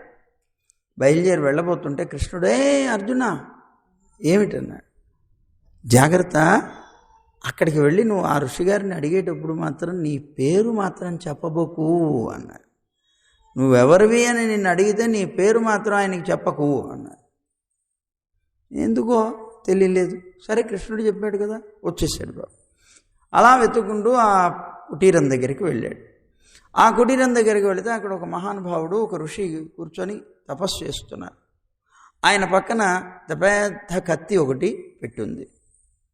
అలా కూర్చున్నటువంటి మహానుభావుడి దగ్గరికి వెళ్ళారు. వెళ్ళి ఈ అర్జునుడిని చూసేటప్పటికీ, నాయనా ఎవరు నువ్వు, ఏం కావాలి నీకు అన్నాడు. ఏం లేదండి, దాహంగా ఉంది, కొద్దిగా మంచి తీర్థం ఉంటే ఇస్తారా అన్నాడు. తప్పనిసరిగా ఇస్తానన్నాడు. మంచి తీర్థం ఇచ్చాడు. ఇచ్చిన తర్వాత ఈయనకు ఈ సందేహం కలిగింది అర్జునుడికి. ఈయన మహర్షి కదా, ఈయన పక్కన కత్తి ఎందుకు ఉంది? సాధు పురుషులైనటువంటి వాళ్ళ దగ్గర కత్తులు కటార్లు ఉండవు కదా, ఆయుధాలు ఎవరి దగ్గర ఉంటాయి? క్షత్రియుడు అయినటువంటి వాడి దగ్గర ఉంటాయి. సాధువుల దగ్గర ఎందుకు ఉంటాయి? ఈయన సాధువు వనంలో తపస్సు చేసుకుంటున్నాడు ఒంటరిగా, ఈయన దగ్గర కత్తి పెట్టుకొని, ఇంత పెద్ద కత్తి ఇలా పెట్టుకొని కూర్చున్నాడు ఏమిటి అని సందేహం కలిగింది. అడుగుదాం అనుకున్నాడు. అమ్మో నా పేరే చెప్పొద్దన్నాడు కృష్ణుడు, మళ్ళీ నేను అడగటం ఎందుకులే అని ఊరుకొని కృష్ణుడిని అడుగుదాంలే అని చెప్పి దాహం తీసేసుకొని వెళ్ళిపోయాడు. వెళ్ళి కృష్ణుడిని అడిగాడు, కృష్ణ కృష్ణ నాకు అర్థం కాలేదు, మంచినీళ్ళు అయితే ఇచ్చారా మహానుభావుడు, ఆ ఋషిగారి పక్కన ఇంత పెద్ద కత్తి పెట్టుకున్నాడు ఎందుకయ్యా? సాధువుల దగ్గర కత్తులు అవసరం లేదు కదా, ఎందుకు పెట్టాడు అని అడిగాడు. ఏమో నాకేం తెలుస్తుంది, అదేదో ఆయన్నే అడిగిరా అన్నాడు. తప్పదంటావా అన్నాడు. తప్పదు, నువ్వు ఆయన్నే అడిగిరా పో. వెళుతూ ఉన్నాడు. ఓ అర్జున నీ పేరు మాత్రం చెప్పకు అన్నాడు. మళ్ళీ ఇదేమిటి కృష్ణ నువ్వు అలా భయపెడుతున్నావు నన్ను అన్నాడు. జాగ్రత్త వెళ్ళు, ఆయన అడుగు, కానీ నీ పేరు మాత్రం చెప్పకు సుమా అన్నాడు. సరే అన్నాడు. పాపం అర్జునుడు వెళ్ళాడు. మళ్ళీ కనిపించేటప్పటికి ఆ ఋషిగారు అడిగారు, ఏమన్నాయన ఇంకా దాహం తీరలేదు, మంచినీళ్ళు కావాలా, తెచ్చిమంటావా అన్నాడు. అబ్బే లేదండి, చిన్న సందేహం కలిగింది, మిమ్మల్ని అడుగుదామని వచ్చాను. ఏమిటా సందేహం అన్నాడు. ఏమీ లేదు, మీరు మహానుభావులు ఋషులు కదా, తపస్సు చేసుకుంటున్నారు కదా, సాధు పురుషులైనటువంటి వాళ్ళ దగ్గర ఆయుధాలు ఉండడం అనేటువంటిది మరి తగింది కాదు కదా, మీ దగ్గర ఇంత పెద్ద కత్తి ఎందుకుంది అన్నాడు. అంటే ఆ ఋషి గారు అన్నారు, నాకు చాలా పరమ శత్రువులు ఉన్నారయ్యా, వాళ్ళు కనిపిస్తే చంపి పారేయాలని పెట్టుకున్నాను అన్నాడు. ఊరి బాబోయ్, వీడికి ఇంత క్రోధం, ఇంత శత్రువులు, ఎవరండి ఆ శత్రువులు అని అడిగాడు. అడిగితే వెంటనే అన్నాడు, ప్రహ్లాదుడు అన్నాడు. ఊరి బాబోయ్, ఇదేంటి, ప్రహ్లాదుడు మహాభక్తుడు కదా, ఈయనకి శత్రువు, ఈయన సాధువేనా అసలు అనుకున్నాడు. పాపం, సాధువేనా, ప్రహ్లాదుడు శత్రువు ఏమిటి అనుకున్నాడు.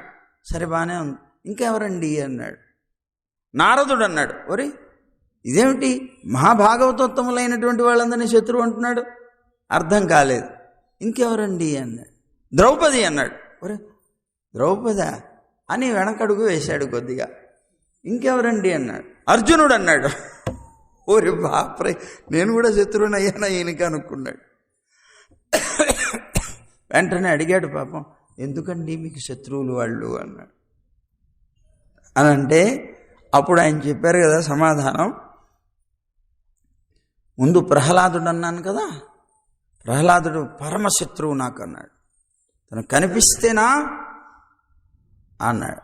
ఏంటండి కారణం అన్నాడు. ఏమీ లేదు, ఏమయ్యా, ఆ హిరణ్యకశిపుడు దుర్మార్గుడు, ఆ దుర్మార్గుడికి చూపించడానికి ఈయన్ని అవస్థ పెట్టాలా?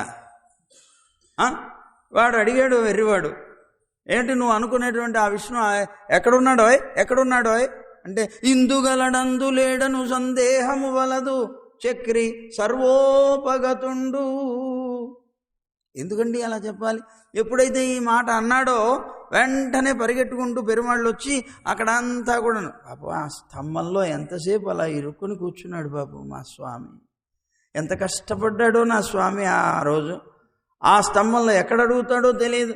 ఆ కనిపించిన చిన్న వస్తువు, పెద్ద వస్తువు అన్నిట్లో కూడాను పాపం అలా ఇరుక్కుని కూర్చుకొని ఎంతసేపు అలా ఎదురు చూస్తే వాడు వచ్చి ఆ స్తంభాన్ని కొడితే ఆ స్తంభంలో ఎంత కష్టపడ్డాడు నా స్వామి. ఇంత కష్టపెట్టినటువంటి ఆ ప్రహ్లాదుడు కనిపిస్తేనా అన్నాడు. ఓరి బాపు, చాలా సంతోషం అండి, బాగానే ఉంది, కానీ నారదుడు ఎందుకండి అన్నాడు. నారదుడు మీకు శత్రువు ఎందుకండి అన్నాడు. అంటే నారదుడా, ఇదిగో ఇతనికన్నా అతను చాలా, ఏమిటి చాలా అంటే వెంటనే చెప్పాడు, నారదుడికి పని పాట లేదయ్యా, స్వామి అలా శయనిద్దాం కదా అని అలా ఆదిశేషుడి మీద శయనిస్తాడో లేదో నారాయణ నారాయణ అని పిలుస్తాడు. ఎవరో పిలిచారనుకోండి టక్కన ఉలిక్కి పళ్ళేస్తూ ఉంటాడు పాపం మా స్వామి. ఓహో, మన నారదుడేనా అని మళ్ళీ పడుకుంటూ ఉంటాడు. మాటి మాటికి ఏమిటో కూడా ఆయనకి ఇబ్బంది కలిగిస్తూ. నారదుడు సరే మంచిదండి, ఇందుకు ద్రౌపది ఎందుకండి అన్న. ద్రౌపది ఎందుకండి మీకు శత్రువు అని అంటే, ఎప్పుడో దొరక్క పాపం కృష్ణుడు రాజు కదా, ఎన్నో రకాలైనటువంటి రాజరికరమైనటువంటి కార్యాలు ఉంటాయి. ఆ కార్యాలన్నీ చేసి పాపం ఎప్పుడో కొద్దిసేపు సమయం దొరికింది భార్యతో కూర్చొని కొద్దిసేపు ఆటలు ఆడుకోవడానికి. ఆయన ఆ సమయంలో పాచికలు ఆడుతున్నట్ట రుక్మిణీదేవితోటి.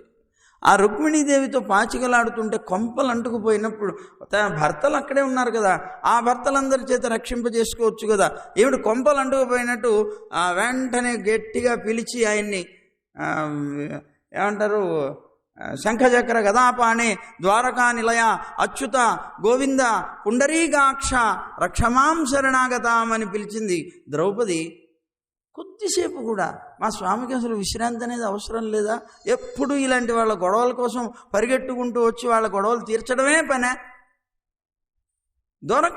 దొరికింది పాపం రుక్మిణీదేవితో పాచికలు ఆడుతూ కూర్చున్నాడు. ఇంకా పైగా అడ్రస్ కూడా చెప్పింది ఈవిడ, ద్వారకా నిలయాచ్యుత అని. అరేరే, ఇంత బాధ పెట్టిన ద్రౌపది సరే బాగానే ఉందండి, ఇంతకీ అర్జునుడు ఎందుకండి మీకు శత్రువు అన్నాడు.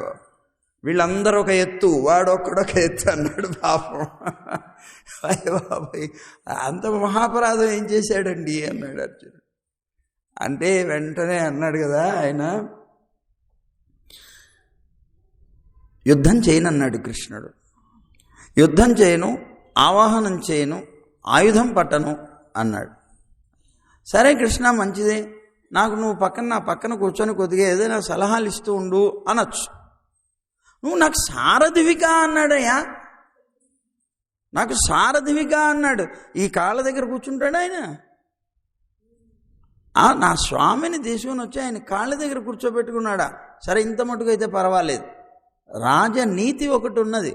ఏమిటా రాజనీతి అంటే, యుద్ధం చేసేటువంటి సమయంలో ఆ సారథిని అటు వెళ్ళు, ఇటు వెళ్ళు, అట్లా వెళ్ళు, ఎదురుగా వెళ్ళు అని చెప్పడానికి అవకాశం ఉండదు, నోటితో చెప్పడానికి ఉండదు. అందుకని యుద్ధ నీతి ఏమిటి అంటే, వెనకాల ఉన్నటువంటి యజమాని ఎవరైతే యుద్ధం చేస్తున్నాడో యోధుడు, అతనికి డైరెక్షన్స్ ఇవ్వడం కోసం అని కాళ్ళతో కొట్టాలట అతన్ని. కుడివైపు వెళ్ళాలంటే ఎడమకాలతో కొట్టాలి, ఎడమవైపు వెళ్ళాలంటే కుడికాలతో కొట్టాలి, ఇక్కడ ఎదురుగా వెళ్ళాలంటే కాళ్ళతో ఎదురు కొట్టాలి. ఎన్ని కొట్టాడు, వాడి కాళ్ళు విరక్కొట్టి పారేదన కనిపించాడా అన్నట్టవా. మహాప్రభు వెళ్ళొస్తానన్నట్టు, పాపం వెళ్ళొస్తానండి, సందేహం తీరిపోయింది, వెళ్ళొస్తాను అన్నట్టు పాపం. అలా ఏమండి, భక్తులకు కూడా శత్రువులు ఉంటారా అంటే ఉంటారయ్యా. ఇదిగో ఇలాంటి అలాగా శత్రువుల యొక్క అని అంటున్నారు. శత్రువులు ఎందుకు శత్రువులు అవుతారని అంటే, మద్భక్త భక్తేషు ప్రీతిరభ్యతి కామత అని పరమాత్మ యొక్క మతం. నా భక్తులకి భక్తులైనటువంటి వారంటే ఎక్కువ ప్రీతి అని అంటట పరమాత్మ. అందుకే ఈ రహస్యం తెలుసుకునే మన పెద్దలందరూ కూడా త్వద్భృత్య భృత్య పరిచారక భృత్య భృత్య భృత్యస్య భృత్య ఇతి మాం స్మరలోకనాథ అని పరమాత్మని ప్రార్థించారు. స్వామి, నీ భక్తులకి భక్తులు, భక్తులకి భక్తులు, భక్తులకి భక్తులు, నీ భక్తుల యొక్క లిస్టు ఏదైతే ఉంటుందో ఆ లిస్టులో చిట్ట చివరి పేరు నా పేరు పెట్టవయ్యా. ఎందుకు? వాళ్ళందరికీ కూడా నేను భక్తుని. ఎందుకు? నీ భక్తులకి భక్తులంటే నీకు బాగా ప్రీతి కదా, కనుక నీ భక్తులకి భక్తులు అవడమే నా జీవితానికి ధ్యేయంగా పెట్టుకుంటాను. అప్పుడే నీకు నేను చాలా దగ్గర అవుతాను కదా, అందుకోసం అని మన పెద్దలందరూ కూడా ఇదే అడిగేవారట. త్వద్భృత్య భృత్య. ఏమండి, పరమాత్మకి శత్రువులు ఉన్నారట, భక్తుడికి శత్రువులు ఉన్నారట. పరమాత్మ విషయంలో ఎవరైనా అపచారం చేస్తే వాడే శత్రువు అవుతాడట భక్తుడికి, వారిని కష్టపెడితే.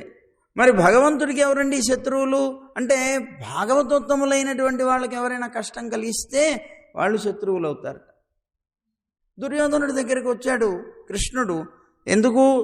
వాళ్ళ సంధి చేయడం కోసం దూతగా వచ్చాడు.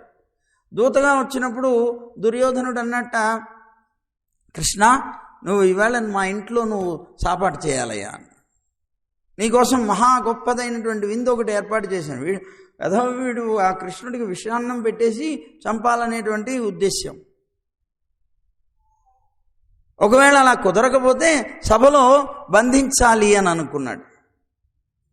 అనుకున్నటువంటి తాను ఇతని మీద ఏదో చాలా ప్రేమ ఉన్నట్లుగా నటిస్తూ, నువ్వు ఇవాళ మా ఇంట్లో నువ్వు సాపాటు చేయాలి అన్నాడు.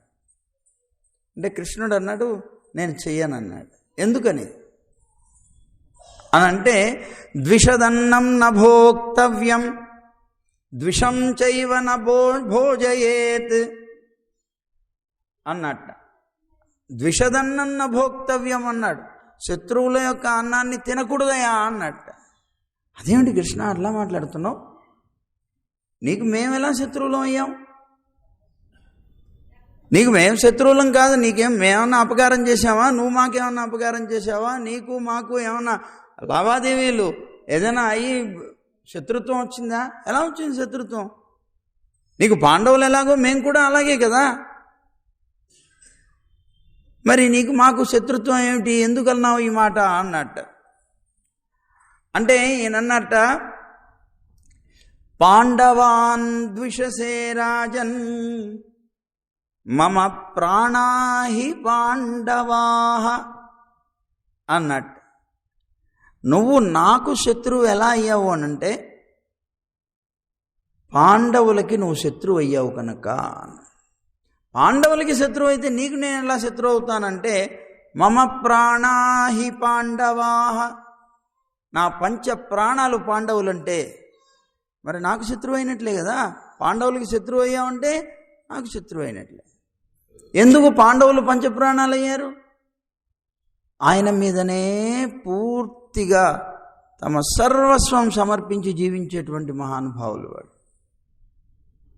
ఆయనే తప్ప నాకు ఇంకొకటి లేదు అని జీవించేటువంటి వాడు. అలాంటి వాళ్ళు ఆయనకి చాలా ప్రీతిట. ఆయన ప్రాణంతో సమానంగా చూసుకుంటాట వాళ్ళని. కనుక నా ప్రాణాలు వాళ్ళు పాండవులు, వాళ్ళకి నువ్వు శత్రువు అయ్యావంటే నాకు కూడా శత్రువు అయినట్లే కదా. అందువల్ల నేను శత్రువుల ఇళ్లలో సాపాటు చేయకూడదు ఎవరు కూడా నన్ను శాస్త్రం చెప్తోంది. కానీ నీ ఇంట్లో నేను చేయనన్నట్టు. అదిగో అలాగా శత్తారతిరలజియ, శత్రువుల యొక్క బలం నశించిపోయేలాగా కొట్టగలిగేటువంటి, నాశనం చేయగలిగే శండ్రు చెరుచెయ్యం అంటున్నారట. అందులో కూడా శత్రువుల యొక్క బలాన్ని నాశనం చేయడం కోసం వాళ్ళు మన దగ్గరకు వస్తే చంపడం కాదట, వాళ్ళ లోపలికి మనం వెళ్ళి చంపడం. అభిమన్యుడు వెళ్ళాడు చూడండి పద్మవ్యూహంలోకి, అలా అన్నమాట. అలా వాళ్ళలోకి వెళ్ళి వాళ్ళని సంహరించి రాగలిగేటువంటి గొప్ప బలపరాక్రమాలు కలిగినటువంటి వారు. అందువల్ల శత్తారతిరలజియచెండ్రు చెరుచెయ్యం అంటున్నారట. అంటే శత్తారతిరలజియ అంటే శత్రువుల యొక్క బలం నశించిపోయేలాగా అని. శత్రువు ఎవరిక్కడ? కంసుడు. ఆ కంసుడైనటువంటి శత్రువు ఎవరికి శత్రువు అయినా అతను అన్నాడు, ఏమన్నాడు? రుద్రుడు భస్మం పట్టుకొని పూసుకొని తిరుగుతూ ఉంటాడు, అతను నిన్నేం చేస్తాడయా అన్నట్ట మంత్రులందరూ కూడా. నిజమే అనుకున్నాడు. బ్రహ్మ ఉన్నాడు, అతను ఒక బ్రాహ్మణుడు, ఎప్పుడు వల్లి వేస్తూ ఉంటాడు వేదాన్ని, అతను నిన్నేం చేయగలడయా అన్నట్ట. నిజమే అనుకున్నాడు.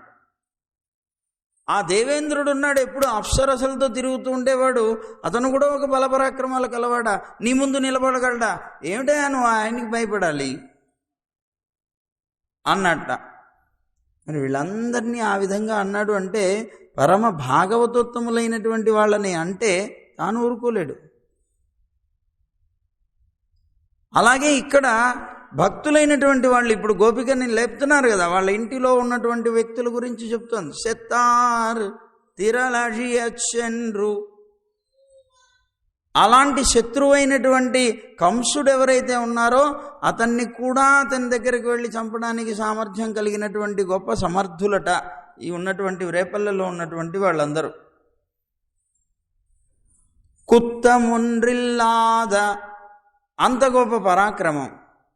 దాంతోపాటుగా ఏంటిటా ఈ వంశానికి ఉన్నటువంటి గౌరవం అంటే ఏ విధమైనటువంటి దోషము లేనటువంటి వంశంట. దోషం ఒక్కటి కూడా లేనటువంటి దోషం ఈ వంశంట. మరి యుద్ధం చేయగలరు, పరాక్రమం కలిగినటువంటి వారే. మళ్ళీ ఈ పరాక్రమం కలిగినటువంటి వీళ్ళ దగ్గర దోషం కూడా ఉండదట. ఏమిటండి దోషం? యుద్ధంలో దోషం లేకపోవడం అంటే ఏంటి? రాముడు కృష్ణుడు ఒకరే కదా. అందుకని మరి రామావతారంలోకి వెళ్తే కనిపిస్తుంది. రావణాసురుడితో యుద్ధం జరుగుతోంది, బ్రహ్మాండమైనటువంటి యుద్ధం. ఆ యుద్ధంలో రామచంద్రుడు అతనికి ఉన్నటువంటి సారథిని కొట్టేశాడు, గుర్రాల్ని కొట్టేశాడు, రథాన్ని కొట్టేశాడు. చిట్ట చివరికి అతను ఒక్కడే మిగిలాడు. అతని బాణాన్ని కొట్టేశాడు, అతను ఒక్కడే మిగిలాడు. మిగిలేటప్పటికే వెంటనే రాముడు అన్నాడు, రాముడు అలా చేతిలో కూడా మరి ధనస్సు కూడా పడిపోయింది, ఏమీ లేదు, రథం లేదు, ఇంకోటి లేదు. అతను యుద్ధం కూడా చేయకుండా అలాగే ఉన్నాడు. అయినా రామచంద్రుడు కొడుతూనే ఉన్నట్ట. రావణాసురుడికే సందేహం కలిగిందిట. రాముడు ధర్మాత్ముడు కదా, అధర్మ యుద్ధం ఎలా చేస్తున్నాడు అంటే ఆయుధం లేనటువంటి వాడిని కొట్టకూడదు, అధర్మ యుద్ధం అది. మరి నా దగ్గర ఆయుధం కూడా లేదు, నేను యుద్ధం కూడా చేయడం లేదు, మరి అలాంటప్పుడు నన్ను ఎలా కొడుతున్నాడు ఈయన అని సందేహం కలిగిందిట. మళ్ళీ తనలో తానే అనుకున్నట్ట, రాముడు ఎప్పుడు అధర్మం చేయడు, నా దగ్గర ఏదైనా దోషం ఉండాలి అనుకుని ఒక్కసారి మొత్తం అంతా చూసుకుంటే ఆ ధనస్సు యొక్క ఒక ముక్క తాడుతో ఉండి, అది ఇక్కడ ఉండేటువంటి ఇది పెట్టుకుంటారు కదా ఆభరణం, దానికి వేళ్లాడుతోంది. ఆయుధం యొక్క చిన్న ముక్క ఉన్నా సరే వాడి చేతిలో ఆయుధం ఉన్నట్టే. అది కూడా పోయేదాకా కొట్టాలన్నమాట. కొడుతున్నాడు రామచంద్రుడు. అప్పుడు చూసుకున్నట్ట, అరే నీ మూలకంగా చావుతన్నులు తింటున్నాను నేనని చెప్పి చాట్టని తీసి పారేసేట. చచాల చా పంచముమోచ వీరహ. రాముడి యొక్క ప్రహారాలకి గడగడ వణికిపోయి వెంటనే తన చేతికి ఉన్నటువంటి ఆ ధనుష్షుకి సంబంధించినటువంటి ఆ ముక్క ఏదైతే ఉన్నదో దాన్ని ఛీ అని పారవేసేట. అప్పుడు రామచంద్రుడు అన్నట్ట, గచ్ఛాను జానామి రణార్థితస్త్వం. వెళ్ళవయ్యా, తుప్పు పట్టినటువంటి బాణాలు ధనస్సు పట్టుకుని వచ్చావు, ముసలి గుర్రాలును ముసలి సారథి, ఏమిటి పాడుపడిపోయినటువంటి రథం అది, ఓపో వెళ్ళి రేపొద్దున రా మళ్ళీ యుద్ధం చేయడానికి, వెళ్ళు వెళ్ళు అని రామచంద్రుడు పంపించేసేట రావణాసురుడు. అదిగో అదనమాట పరాక్రమం అంటే. ఆ పరాక్రమంలో కూడా దోషం లేకుండా యుద్ధం చేయగలిగేటువంటి నేర్పు. ఆ దోషం ఎదుటివాడు దోషం ఉన్నది అనుకున్నా కూడాను దోషం లేనటువంటి రీతిని ఎలాగైతే ఇక్కడ ఆయనే నిరూపణ చేసుకున్నాడో రావణాసురుడే, అలాంటి దోషరహితమైనటువంటి కుటుంబంలో పుట్టినటువంటి వారా అని పిలుస్తున్నదట. కుత్తమొన్రిల్లాద కోవలరథం పొర్కొడియే అంటున్నారు. కోవలరథం పొర్కొడి అంటే గోపాలకుల యొక్క వంశంలో పుట్టినటువంటి స్వర్ణ లత లాంటిదానా అని పిలుస్తున్నారు. అంటే బంగారు తీగ అంటున్నారు. బంగారు తీగట అమ్మ అంటే ఇక్కడ గోపాల వంశంలో అన్నారు. ఏమిటి గోపాల వంశానికి ఉన్నటువంటి గొప్పతనం ఏమిటి? కృష్ణుడే తప్ప మా ప్రాణం కూడా మాకు ఎక్కువ కాదు అనుకునేటువంటి వంశం అంటాయి. అలాంటి వంశం అన్నమాట. కృష్ణుణ్ణి కనుక విడిస్తే బ్రతకలేనటువంటి వంశం ఇది. అలాంటి ఆ గోపబాలుల యొక్క వంశంలో బంగారు తీగ లాంటిదానా అన్నారు. అంటే బంగారు తీగ వంటిదానా అంటే ఇక్కడ తీగ ఏం చేస్తుంది? స్పృహణీయం. బంగారం అంటే ఇక్కడ బంగారం అంటే స్పృహనీయమైనటువంటి. ఎవరు స్పృహనీయులైనటువంటి వాళ్ళు అవుతారు అంటే తీగలాంటి గుణం కలిగిన వాళ్ళు. తీగకి ఏం గుణం ఉన్నది? చెట్టును ఆశ్రయించుకొని పాకుతుంది. ఏదో ఒక ఆధారం లేకుండా అది పాకదు. తీగకు ఉన్నటువంటి గుణం అది. ఇప్పుడు బంగారు తీగ లాంటిదానా అన్నారు. ఈవిడ కూడా ఒక తీగ, ఒక లత. ఈ లత కూడా ఎవరిని ఆధారంగా చేసుకొని బతుకుతుంది? కృష్ణుణ్ణి. అంటే పరతంత్ర అంటారు. ఒక చెట్టును ఆధారంగా చేసుకొని లత ఎలాగైతే పాకుతుందో, ఒక చెట్టు ఆధారం కనుక లేకపోతే ఎలాగైతే అది చనిపోతుందో, పాకలేక పెరగలేక అలా ఉండిపోతుందో, అలాంటిది అని కాకుండా నువ్వు కూడా కృష్ణుణ్ణి ఆధారంగా చేసుకొని ఆయనకి పరతంత్రవై జీవిస్తున్నావు. అందువల్ల అంటున్నారన్నమాట. ఇక్కడ పరతంత్ర అంటే అర్థం ఏంటండి? అంటే ఇతరుల యొక్క తంత్రమై, అంటే వారికి ఉపయోగపడుతూ జీవించేటువంటి రీతిలో ఉండడం అన్నమాట.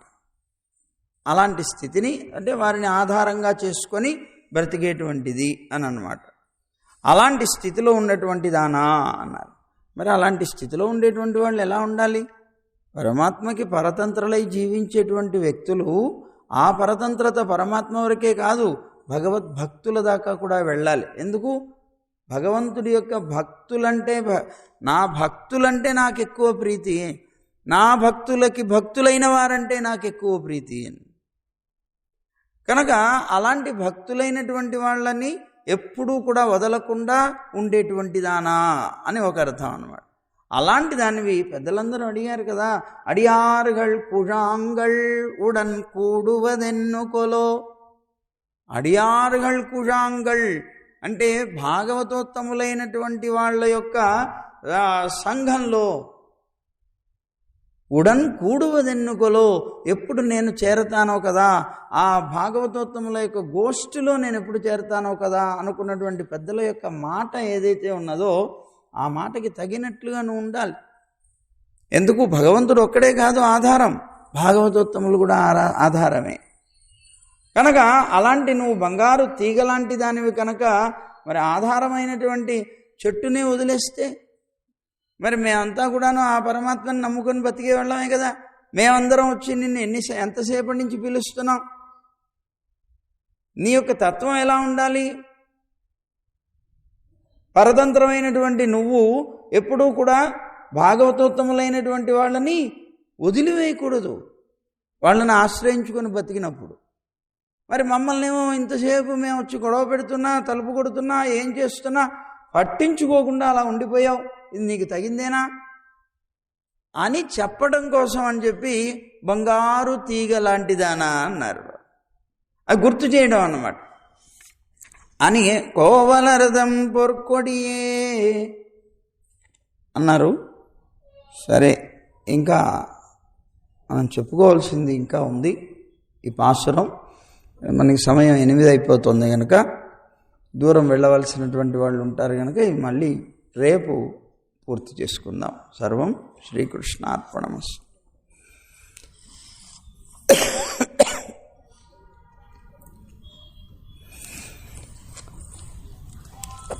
గోవింద జయ జయ గోపాల జయ జయ,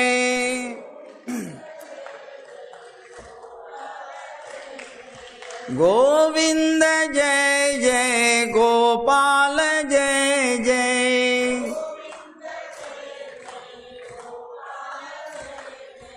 రాధారమణ హరి గోవింద జయ జయ,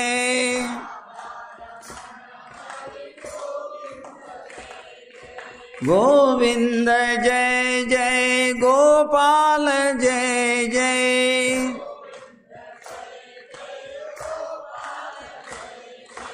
రాధారమణ హరి గోవింద జయ జయ,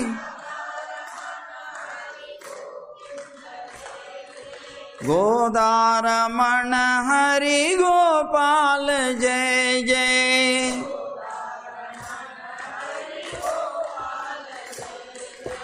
గోవింద గోవింద గోవింద జయ జయ,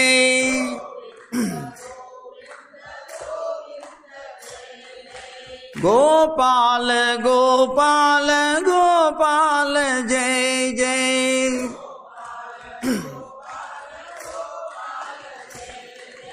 గోవింద జయ జయ గోపాల జయ జయ,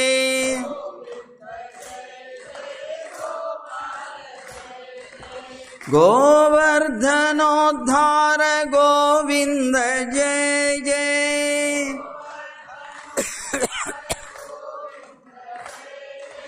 గోపీ మనోహర ముకుంద జయ జయ,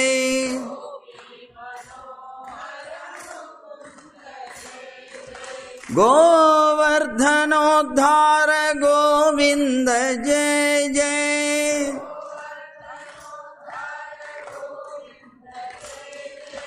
గోపీ మనోహర ముకుంద జయ జయ,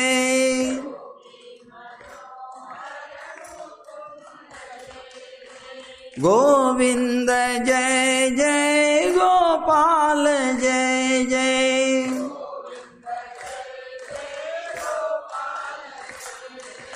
గోవింద జయ జయ గోపాల జయ జయ.